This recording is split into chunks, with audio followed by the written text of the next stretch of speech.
O acidente radiológico de Goiânia, ou acidente com Césio 137, que ocorreu no dia 13 de setembro de 1987 em Goiânia, foi um grave episódio de contaminação por radiação e também é o maior acidente radioativo do Brasil. Decorreu de quando catadores de sucata, Devair Ferreira e seu irmão Ivo Ferreira entraram em um prédio abandonado onde havia sido uma clínica e encontraram algo que para eles seria de grande valor. Só que se tratava de um aparelho de radioterapia. Foi no ferro velho de Devair Ferreira que a cápsula de césio foi aberta para o reaproveitamento do chumbo. O dono do ferro velho expôs ao ambiente 19,26 gramas de cloreto de césio 137, CSCl, um sal muito parecido com o sal de cozinha, NaCl, mas que emite um brilho azulado quando em local desprovido de luz. Devair ficou encantado com o pó que emitiu um brilho azulado no escuro. Ele mostrou a descoberta para sua esposa, Maria Gabriela, bem como o distribuiu para familiares e amigos. O irmão de Devair, Ivo Ferreira, levou um pouco de césio para sua filha, Leide das Neves, que tocou na substância e ingeriu as partículas do césio junto com um ovo cozido, que sua mãe havia preparado para o jantar. Outro irmão de Devair também teve contato direto com a substância.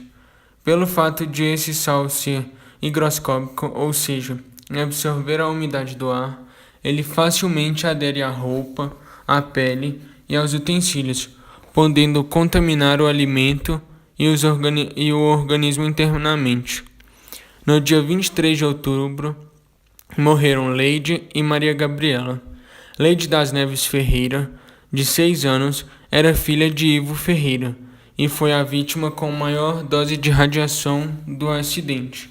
Inicialmente, quando uma equipe internacional chegou a tratá-la, ela estava confinada a um quarto isolado no hospital, porque os funcionários estavam com medo de chegar perto dela. Ela desenvolveu gradualmente inchaço na parte superior do corpo, perda de cabelo, dano nos rins, pulmões e hemorragia interna.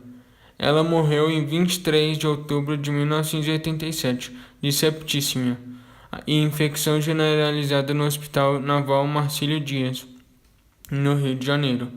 Ela foi enterrada em um cemitério comum em Goiânia, em um caixão especial de fibra de vidro revestida com chumbo para evitar a propagação da radiação.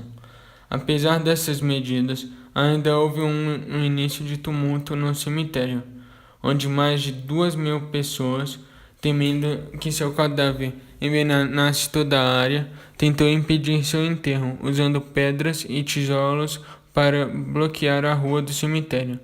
Depois de dias de impasse, Leide foi enterrada em um caixão de chumbo lacrado, erguido por um guindaste devido às altas taxas de radiação e para que esta fosse contida. Maria Gabriela Ferreira, de 37 anos, esposa do proprietário do ferro velho Devair Ferreira, ficou doente cerca de 3 dias depois de entrar em contato com a substância. Seu estado de saúde piorou e ela desenvolveu hemorragia interna, principalmente nos membros, nos olhos e no trato digestivo, além da perda de cabelo. Ela morreu em 23 de outubro de 1987, cerca de um mês após a exposição. As outras vítimas que acabaram morrendo eram funcionários de Devair, Israel Batista dos Santos, 22 anos, e Admilson Alves de Souza, 18 anos. Devair Alves Ferreira, o dono do ferro velho, sobreviveu em primeira mão à exposição, apesar de ter recebido radiação direta. Os efeitos corporais incluíram a perda de cabelo e problemas em diversos órgãos. Sentindo-se culpado por abrir a cápsula, tornou-se alcoólatra e contraiu câncer pela radiação, morrendo 7 anos depois, em 1994. Ivo Ferreira, pai da menina Leide das Neves Ferreira, teve baixa contaminação. No entanto, tornou-se depressivo depois da morte da filha e passou a fumar em torno de 6 maços de cigarro por dia, falecendo por enfisema pulmonar em 2003, 16 anos depois. O acidente deixou 4 mortos e 1.600 pessoas afetadas. O equipamento estava no prédio desativado do Instituto Goiano de Radioterapia, IGR, localizado na Avenida Paranaíba, no centro de Goiânia. O equipamento que gerou a contaminação na cidade entrou em funcionamento em 1971, tendo sido desativado em 1985. A Comissão Nacional de Energia Nuclear, CNEN, mandou examinar toda a população da região. No total, 1.000 pessoas foram expostas aos efeitos do césio, muitas com contaminação corporal externa revertida a tempo. Destas, 129 pessoas apresentaram contaminação corporal interna e externa concreta, vindo a desenvolver sintomas e foram apenas medicadas. Porém, 49 foram internadas, sendo que 21 precisaram sofrer tratamento intensivo. Destas, 4 não resistiram e acabaram morrendo. Muitas casas foram esvaziadas e limpadores a vácuo foram usados para remover a poeira antes das superfícies serem examinadas para detecção de radioatividade. Para uma melhor identificação, foi usada uma mistura de ácido e tintas azuis. Telhados foram limpos a vácuo, mas 2 casas tiveram seus telhados removidos.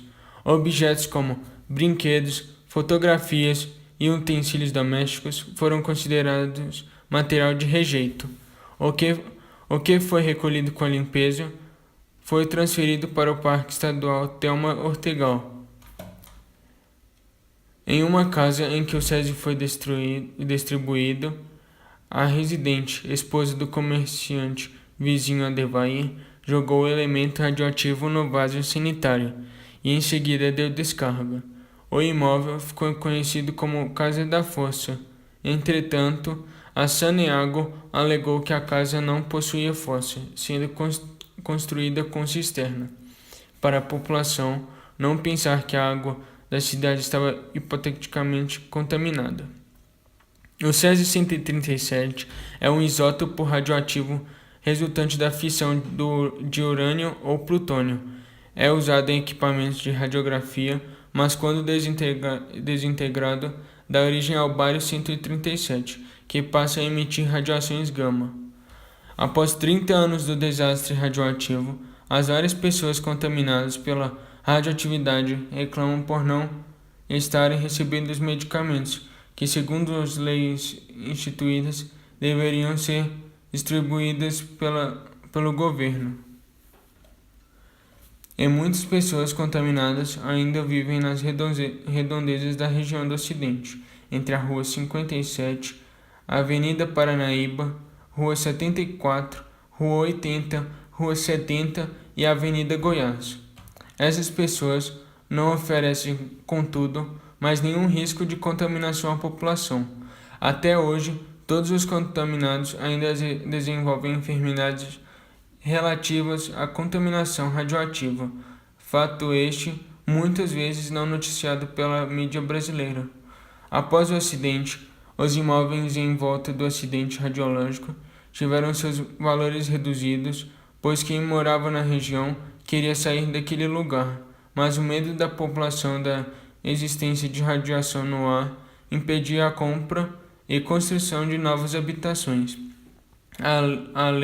Além da desvalorização dos imóveis, por muito tempo a população local passou por uma certa discriminação devido ao medo de passar a radiação para outras pessoas, dificultando o acesso aos serviços, educação e viagens. Muitas lojas e o comércio que existiam antes do acidente acabaram fechando ou mudando de endereço, sobrando alguns poucos comerciantes que ainda resistiam em continuar na região.